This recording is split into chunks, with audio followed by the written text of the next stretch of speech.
Rinia duhet mu angazhu më shumë në shtëpitë e Zotit.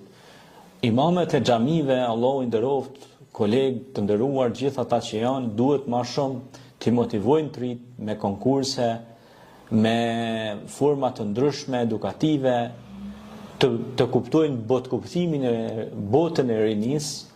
Ne kemi pas shumë për shembull dhe hoxhallar që kanë bërë edhe aktivitete sportive jashtë xhamisë, kuptohet, por pastaj kanë ndodhur orën e edukimit në xhami, pra janë bërë si shok me të rinjt.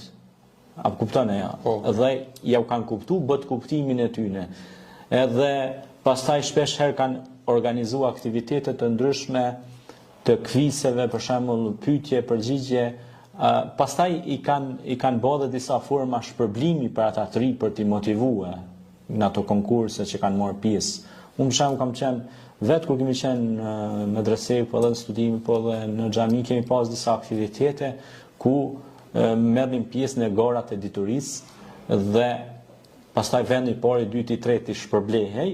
Po dhe ata që ishin pjesëmarrës shpërbleheshin, sepse nëse shpërblehen vetëm 3 veta, këta tjerë pastaj ndihen keq shpirtërisht pse se morëm edhe na çmimin e parë, dytë dhe tretin. Pastaj pejgamberi selam i ka motivu të rit, ju ka dhënë dhurata. Muallafetit kulub, thot, për përfitimin e zemrave, domethënë ju ka dhënë dhurata, edhe ata janë ndjen mirë shpirtërisht. E tani janë shtu të rit në xhami. I ka motivu me fjaline që me konë zanatxhi të mirë. Pra, ka orë dikush nështë ta konë hekrar i mirë. Ka punu me hekur. Po konë pa motiv, komplet.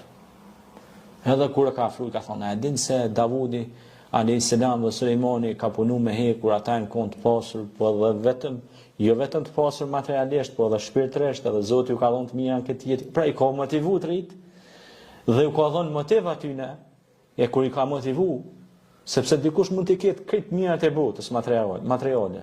Po është i thotë, s'ka motiv.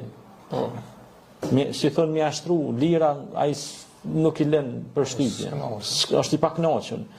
Dhe kjo pra është që inkurajus, ishte beshiran, monedhira, përgëzus, i përgëzonte ata që bëjnë vepra të mira, edhe të rit i përgëzonte dhe i inkurajonte ata vazhdimisht. Faleminderit.